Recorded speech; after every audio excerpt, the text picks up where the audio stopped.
하나님의 성령은 태초부터 지금까지 역사하시고 또 우리와 함께하고 계십니다. 이 성령님은 장차 미래에도 함께하십니다. 이 성령이 역사 세계에 가시적으로 오신 것은 예수님께서 약속하신 대로 오순절 날에 마가 요한의 어머니 다락방에 임재하셨습니다. 임재하신 성령은 제자들과 성도들의 마음을 감동시켜서 복음을 전파하게 했습니다. 제자들이 두려워했던 예루살렘 사람들, 예루살렘 거리에 나가서 예수 그리스도의 복음을 전파했습니다. 그러자 많은 사람들이 회개하고 돌아오게 되었습니다. 그 결과가 예루살렘 교회가 세워지게 되었습니다.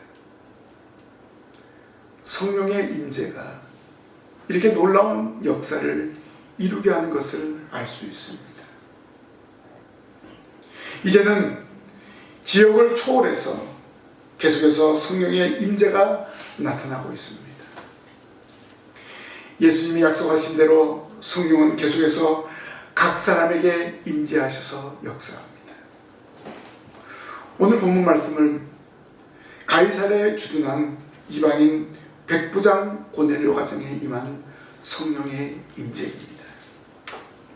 가이사랴는 팔레스틴의 해안 도시로 갈멜산 남쪽에 위치해 있습니다. 이 가이사랴 백부장 고넬료가 주둔했던 지역이면서 우리가 잘 알고 있는 집사 빌립의 거주지였습니다. 또한 바울의 행적에서 이 가이사랴에 대한 기록이 많이 나타나 있는데, 바울이 예루살렘 소요 중에서 이곳에서 약 2년 동안 구금된 곳이기도 합니다. 제2차 전도여행을 마치고 돌아온 항구이기도 합니다. 또 마지막으로 로마로 끌려가기 위해 배를 탄 곳이 바로 이 가이사랴입니다. 이 지역은 헤롯 대왕이 인공적으로 큰 항구를 건설했습니다. 그리고 로마 황제를 위해서 가이사랴라는 새로운 이름을 붙였습니다. 바로 이 가이사랴에 최초로 이방인에게 성령이 임재하고 방언이 터지는 역사가 일어났습니다. 베드로가 순종하고 나아갔을 때 가이사랴 고넬료의 집에 성령이 임재하였습니다. 성령의 역사가 쉼이 없고 지속되고 있음을 예루살렘 교회 성도들에게도 확인시켜 주었습니다. 성령의 역사는 시대와 인종을 초월해서 계속해서 역사합니다. 지금도 성령은 믿지 않는 사람을 믿게 하고 믿는 성도들을 통해서 말씀을 전파하게 해서 믿게 합니다. 우리는 계속되는 성령의 역사를 믿고 성령의 인도를 받아서 복음을 증거하는 증인이 되어야 할 것입니다. 그래서 오늘 말씀을 중심으로 해서 계속되는 성령의 역사가 어떤 역사인가를 이 시간 말씀을 통해서 깨닫기를 원합니다. 계속되는 성령의 역사는 첫째로 성령 받은 사람을 통해서 역사합니다.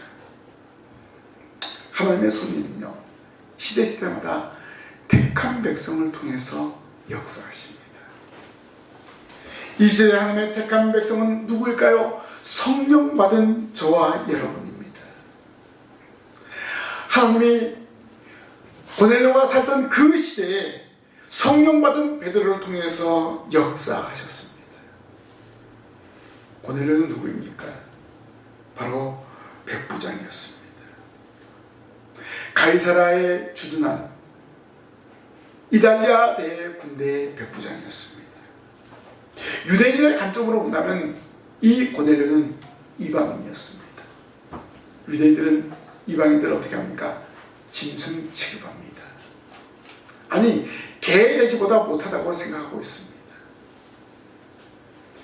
당시 유대인들에게 있어서 멸시의 대상이 바로 이 고넬료, 바로 이방인이었습니다. 이런 고넬료는 이방인이었지만 유대인이 믿는 하나님을 경외했습니다. 유대인들의 관습에 따라서 구제하는 일과 기도하는 일에 열심을 다했습니다. 그래서 이 사람은 경건한 사람이다 라고 성경에 기록되고 있습니다. 그렇다고 해서 고넬료가 유대교에 입교한 사람은 아니었습니다. 그럼에도 불구하고 고넬료와 그의 모든 가족들이 가난한 자들을 구제하고 유대인들의 정해진 기도 시간에 기도하는 경건한 생활을 했습니다. 사실 고넬료는 가이사라에 주둔한 로마의 군대 백부장이었습니다. 어떻게 보면 유대인들의 재산을 착취하고 괴롭히는 그런 사람이어야 되는데 오히려 그들을 구제하고 그들과 함께 기도하는 생활을 했습니다. 하나님이 이방 선교를 위해서 사울을 개종시킨 것처럼 하나님은 이방인 중에서 고넬료를 선택하셔서 그를 통해서 고넬료가 나중에 로마로 갈 거 아닙니까? 로마의 복음을 전하게 하는 그런 일꾼으로 세우신 것을 볼 수 있습니다. 오늘 말씀에서 이방인 고넬료와 베드로의 만남은 성령의 임재 후 복음 전파에 매우 중요한 의미를 갖는 사건입니다.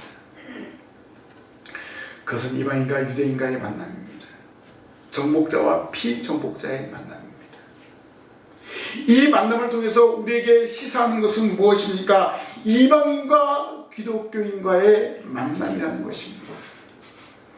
왜냐하면 공개적으로 이방인 고넬료 가정에 성령이 임재하였기 때문입니다. 바로 이 이방인과 사도 베드로와 만남을 통해서 성령이 임재했다는 것입니다.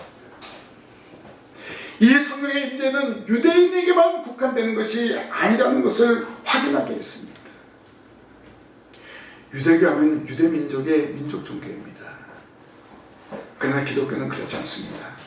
기독교는 만민의 종교요, 세계적인 종교임을 이 고넬료 가정에서 선포하는 것입니다. 기독교가 만민의 종교, 세계의 종교로 발전하는 역사적인 출발선상에 바로 이 고넬료 가정, 이 고넬료의 집 가이사랴에서 시작되게 되었습니다. 이 기념비적인 사건을 베드로만 목격한 것이 아닙니다. 예루살렘 교회에서 베드로와 함께 온 바로 세례받은 신자들도 그 광경을 목격했습니다. 성령이 임재하고 성령이 임재한 그들이 자기들처럼 방황을 하는 것을 그들의 눈으로, 그들의 귀로 똑똑히 확인했습니다. 성령의 역사는 계속되는 것입니다. 성령의 역사가 계속되어짐을 그들은 체험했습니다. 자, 이런 성령의 역사가 어떻게 계속되어진 것입니까? 바로 성령 받은 베드로가 말씀을 선포할 때 거기 모인 사람들에게 성령이 임재하였습니다. 성령 받은 사람을 통해서, 성령 받은 베드로가 말씀을 선포함으로 말미암아서 계속해서 성령의 역사가 일어나게 되었습니다. 이렇게 고넬료 가정의 성령의 임재는 복음의 유대 사회에서 이방 사회로 전파되는 첫 번째 역사였습니다. 성령을 먼저 받은 베드로를 통해서 계속되는 성령의 임재가 이방인 고넬료 가정에 임하게 된 것입니다. 이 일은 기독교인과 이방인과의 담을 헐어버리는 것입니다. 예수 그리스도의 복음은 이방인과 유대인과 차별이 없다는 것입니다. 모든 사람이 믿고 회개하면 하나님의 자녀가 되는 것입니다. 믿음은 들음에서 난다고 했습니다. 베드로가 말씀을 전했을 때 거기 모인 고넬료의 모든 식구들이 들음으로 구원을 얻게 된 것입니다. 구원받은 사람은 어떤 사람입니까? 성령 받은 사람이 구원받은 사람입니다. 베드로가 말씀을 선포할 때 그들은 말씀을 듣고 성령의 임재를 체험하고 방언을 말하고 바로 구원의 은혜를 누리게 되었습니다. 영접한 자 곧 그 이름을 믿는 자들에게는 하나님의 자녀가 되는 권세를 주셨다고 말씀하고 있습니다. 고넬료와 그 가정의 모든 모인 사람들이 바로 하나님의 자녀가 되었습니다. 44절 말씀을 다 같이 한번 봉독해 보겠습니다. 시작. 베드로가 이 말을 할 때 성령이 말씀을 듣는 모든 사람에게 내려오시니 아멘. 베드로를 초청한 가이사랴 고넬료의 집에 베드로가 말할 때, 하나님의 말씀을 전할 때 성령이 임재하는 역사가 일어났습니다. 말씀을 증거할 때 성령이 임재했습니다. 마가 요한의 어머니 다락방에서는 언제 성령이 임재했습니까? 120명의 성도들이 기도할 때 성령이 임재했습니다. 그런데 가이사랴 고넬료의 집에서는 베드로가 말씀을 선포할 때, 말씀을 전할 때, 말씀을 들을 때 성령이 임재했습니다. 이 땅에 오신 성령이 기도함을 할 때 성령이 임재했고, 계속되는 성령의 역사는 어떻게 역사하십니까? 성령 받은 사람이 말씀을 증거할 때 믿지 않는 자들 사람들에게 역사하셔서 임재하신 것을 알 수가 있습니다. 그럼 오늘 우리 한 사람 한 사람이 무엇을 해야 된다는 것입니까? 하나님의 말씀을 증거해야 된다는 것입니다. 말씀을 전해야 된다는 것입니다. 말씀을 전할 때 성령이 계속해서 임재하는 것입니다. 성령 받은 베드로가 고넬료에서 말씀을 증거할 때 그 가정의 모든 사람들이 성령을 받게 되었습니다. 그리고 방언을 하게 되었습니다. 기도하며 경건의 삶을 산 고넬료에게 임한 복인 줄로 믿습니다. 하나님은 성령 받은 사람을 사용하셔서 또 다른 사람에게 성령의 은혜를 체험할 수 있도록 인도하심을 알 수 있습니다. 우리 한 사람 한 사람 성령 받은 사람입니다. 그러면 우리는 무엇을 해야 됩니까? 우리도 말씀을 증거하는 증인이 되어야 합니다. 우리를 통해서 하나님의 성령이 임하게 되는 것입니다. 우리를 통해서 하나님의 택한 백성들이 돌아오게 되는 놀라운 역사가 일어나게 되는 것입니다. 그래서 우리는 매주일 하나님의 말씀을 사모하고 나와야 됩니다. 이미 우리가 성령 받았기 때문에 성령 충만함으로 나아가서 또 다른 사람에게 말씀을 증거하는 증인이 되어야 합니다. 제일 먼저 여러분의 가정에 가서 말씀을 증거하고 여러분의 이웃에게 또 여러분의 삶의 현장에서 말씀을 증거하는 증인이 되시기를 바랍니다. 성령 받았으니까 성령 받은 값을 해야 되지 않겠습니까? 그 값이 말씀을 증거하는 것입니다. 계속되는 성령의 역사가 바로 여러분 통해서 나타나게 될 줄로 믿습니다. 두 번째로 계속되는 성령의 역사는 말씀을 듣는 사람에게 역사합니다. 최초로 성령이 임재할 때와 가이사랴의 성령이 임재할 때의 특징이 있습니다. 처음 성령이 임재할 마가 요한의 어머니 다락방에서는 120명의 성도들이 전혀 기도에 힘을 썼습니다. 기도에 힘쓴 결과 오순절날에 그들에게 성령이 임했습니다. 그런데 가이사랴 고넬료 집에서는 하나님의 말씀을 들을 때, 베드로가 설교할 때, 베드로가 하나님의 말씀을 선포할 때 그들에게 성령이 임재하였습니다. 말씀을 듣는 모든 사람들에게 내려왔습니다. 계속되는 성령의 역사는 바로 말씀을 선포할 때도 일어난다는 것입니다. 베드로를 초청한 가이사랴 고넬료의 집에 가까운 친척들이 다 모였습니다. 이들은 모두 다 이방인이었습니다. 이들은 모두 다 복음의 사각지대에 있는 사람들이었습니다. 유대인들에게 멸시 천대를 받는 그런 사람들이었습니다. 이런 복음의 사각지대에도 성령이 임재한다는 것입니다. 고넬료의 초청을 받은 사람들은 베드로가 전해줄 말씀을 사모하면서 모였습니다. 그리고 베드로가 말씀을 선포할 때 성령이 그들 가운데 임재하였다는 것입니다. 사모하면서 보는 사람들에게 하나님의 성령이 임재한 것입니다. 여러분들은 분명 사모하는 마음으로 이 자리에 나온 줄 믿습니다. 여러분들에게 여러분 마음속에 계신 성령을 통해서 충만하게 하는 역사가 나타나게 될 줄로 믿습니다. 예수님의 승천을 목격했던 사람들이 성령 받기 위해서 마가의 다락방에 모였습니다. 그들은 오순절날에 성령을 받았습니다. 이들도 또한 사모하는 마음으로 기다렸기 때문에 성령이 임재한 것입니다. 고넬료 가정에 있는 사람들은 마찬가지입니다. 그들도 말씀을 사모하는 마음으로 모였기 때문에 말씀이 선포될 때, 말씀이 전해질 때 그들에게 성령이 임재하였습니다. 사모하는 자들에게 역사하시는 성령입니다.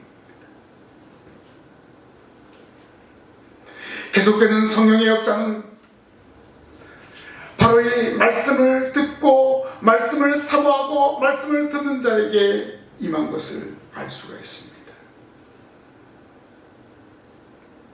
마가의 다락방에서는 기도할 때, 기도하며 사모할 때 임재하였고, 가이사랴 고넬료 집에서는 말씀을 사모하며 기다리는 자에게 말씀을 들을 때 임재하였습니다.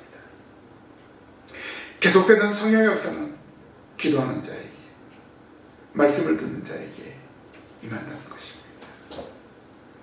예수님을 알지 못한 사람들이 뭔가 사모하는 마음으로 기도할 때, 또 말씀을 들을 때 그렇게 성령이 임재하게 되는 것입니다. 우리도 예배할 때 사모함이 있어야 됩니다. 이러한 사모한 마음을 가지고 예배할 때, 말씀을 들을 때 여러분 가운데 성령이 충만하게 역사할 줄로 믿습니다. 성령께서 여러분 마음을 감동시켜서 어떻게 합니까? 내가 이 말씀을 누구에게 전해야지, 누구에게 전해야지, 이런 감동을 주는 거예요. 이런 감동을 가지고 여러분들이 그 대상자에 가서 말씀을 증거할 때 그 사람에게 성령이 임재할 줄로 믿습니다. 우리가 이런 믿음을 가지고 복음을 증거하는 것입니다.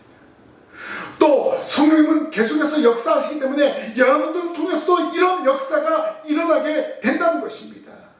이런 확신을 가지고 여러분 말씀을 듣고 이 말씀을 증거하시기를 바랍니다. 그래서 매주 말씀으로 무장하며 나아가야 됩니다.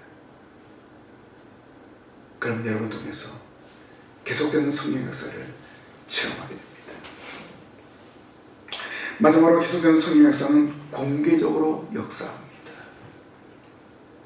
가이사랴 고넬료 집에 임재하신 성령 조용히 오시지 않았습니다. 베드로와 함께 고넬료의 집에 온 신자들은 성령이 임재한 것을 보고 놀랐습니다.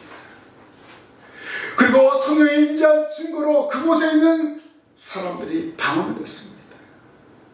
이 놀라운 광경을 예루살렘에서 세례받은 성도들이 목격하게 되었습니다. 우리 46절 말씀, 45절 46절 말씀 다 같이 한번 읽겠습니다. 시작. 베드로와 함께 온 할례받은 신자들이 이방인들에게도 성령 부어심으로 말미암아 놀라니 이는 방언을 말하며 하나님 높임을 들음이러라. 아멘. 여기 보세요. 할례받은 신자들이 이방인에게도 성령 부어심으로 말미암아 놀랬다. 할례받은 신자. 왜 이런 표현을 썼을까요? 유대인들 중에 유대인이라는 것입니다. 그리고 유대인들 가운데 예수 그리스도를 고백한 자들입니다. 그들이 왜 베드로를 쫓아왔겠습니까? 아니, 이방인들도 예수를 믿을 수 있을까? 하는 그런 의구심을 가지고 쫓아온 사람들이었습니다. 그런데 그들의 눈으로 확인했습니다. 성령이 임재한 것을. 그리고 그들의 방언을 말하고 하나님을 높이는 것을 그들이 확인하게 되었던 것입니다. 이제 유대인에게만 국한된 기독교가 아니라 모든 이방인에게도 열려있다는 것을 확인하게 되었습니다. 성령의 임재는 공개적으로 임재했습니다. 마가 요한의 어머니 다락방에도 성령이 임재했을 때 불의 같이 갈라지는 역사가 나왔습니다.